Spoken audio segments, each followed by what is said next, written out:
പരിമകതുരിത്തുള്ള മലരല്ലേ പരിശുദ്ധ കതിരൊളി ബദറല്ലേ പരിമള സുരഭിലെ കാവല്ലേ പെരിയോന്റെ കുതിസിലെ മയിലല്ലേ പരിമകതുരിത്തുള്ള മലരല്ലേ പരിശുദ്ധ കതിരൊളി ബദറല്ലേ പരിമള സുരഭിലെ കാവല്ലേ പെരിയോന്റെ കുതിസിലെ മയിലല്ലേ മർഹബായ നൂറായിനി മർഹബായ ജദൽ ഹുസൈനി മർഹബ മർഹബ നൂറ് മുഹമ്മദ് മർഹബ മർഹബ മർഹബ ഗുണമണിയായ റസൂലുള്ള തനി പകരും ഗുരു നൂറുള്ള ഇഹ പര നബിയം ഹബീബുള്ള ഇറയോന്റെ കനിയെ സ്വല്ലല്ലാഹ്.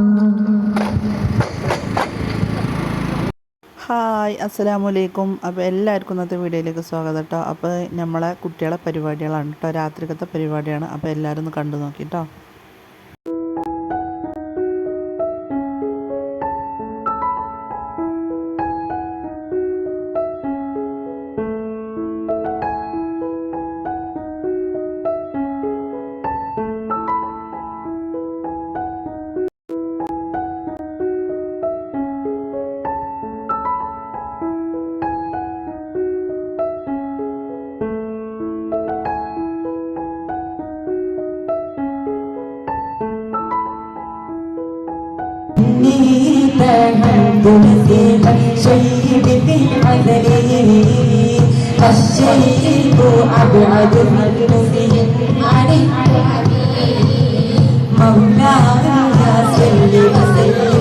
അപ്പോൾ നമ്മളെ ഫ്ലവർ ഷോൻ്റെ കുട്ടികൾ ഇങ്ങനെ ഇറങ്ങിക്കൊണ്ടിരിക്കുന്നുണ്ട് കേട്ടോ. മേലെന്ന് കുട്ടികൾ റെഡിയായി വരുന്നു മേലെ. അപ്പോൾ നമ്മളെ റിച്ച് ഒക്കെ ഉണ്ട് കേട്ടോ അതിൽ.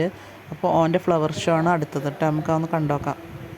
ആദ്യം ഒരു ക്രീം കളർ ഡ്രസ്സൊക്കെ ഇട്ട കുട്ടികളത് കഴിഞ്ഞില്ല, അത് 1ാം ക്ലാസ്സത്തെയാണ് കേട്ടോ. ഇത് 2ാം ക്ലാസ്സത്തെ കുട്ടികളതാണ് കേട്ടോ. റിച്ചു 2ലാണ്.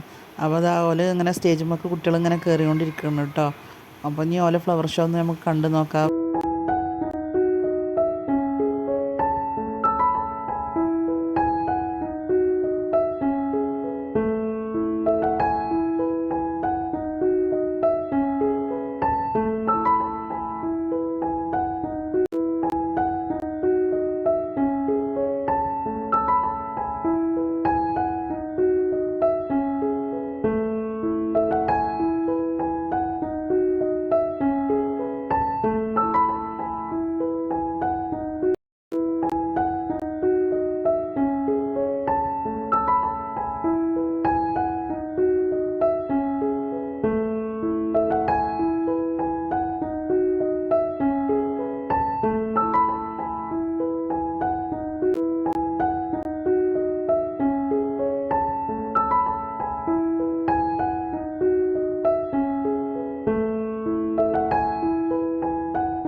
അപ്പോൾ നമ്മളെ റിച്ചുവിൻ്റെ പരിപാടി ഇതാട്ടോ അവിടെ ഇങ്ങനെ തുടങ്ങിക്കണു.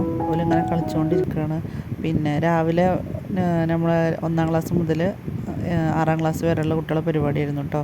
ഇതിപ്പോൾ വൈകിട്ടാണ് പോലെ ഫ്ലവർ ഷോ ഒക്കെ വെച്ചിരിക്കുന്നത്. അതുപോലെ 7 മുതൽ +2 വരെയുള്ള കുട്ടികളെ പാട്ടും പ്രസംഗമൊക്കെ ഇതാ രാത്രിക്കാണ് കേട്ടോ. റിച്ചൊക്കെ 2ാം ക്ലാസ്സിലല്ലേ, അപ്പോൾ ഓൻ്റെ ഫ്ലവർ ഷോ ആണ് കേട്ടോ. ഇപ്പോൾ ആദ്യം 1ാം ക്ലാസ്സിലെ കുട്ടികളതായിരുന്നു. ഇപ്പോൾ അതാ റിച്ചുവിൻ്റെ ഒക്കെയാണ് കേട്ടോ. അങ്ങനെ റിച്ചുവിൻ്റെ ഫ്ലവർ ഷോ കഴിഞ്ഞു കേട്ടോ. ഇനിയിപ്പോൾ അതാ സച്ചുവിൻ്റെ ദഫാണ്. അപ്പോൾ സച്ചൊക്കെ അതങ്ങനെ കയറിക്കൊണ്ടിരിക്കുന്നുണ്ട് കേട്ടോ. ഇനി പോലെ ദഫാണ്. നമുക്കൊന്ന് കണ്ടു നോക്കാം കേട്ടോ. ഇനി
അങ്ങനെ ഇതാ നബിദിന പരിപാടികളൊക്കെ കഴിഞ്ഞു കേട്ടോ. അതാണ് നമ്മളെ മദ്രസ. ഞാൻ മദ്രസ എടുക്കാൻ മറന്നിരിക്കുന്നത്. അപ്പോൾ തിരിച്ച് വരുമ്പോഴാട്ടോ മദ്രസ എടുക്കണം. പിന്നെ അതാ കാണുന്നതാണ് കേട്ടോ പള്ളി. അപ്പോൾ എല്ലാവർക്കും ഇന്നത്തെ വീഡിയോ ഇഷ്ടപ്പെട്ടു വിചാരിക്കുന്നുണ്ട് കേട്ടോ.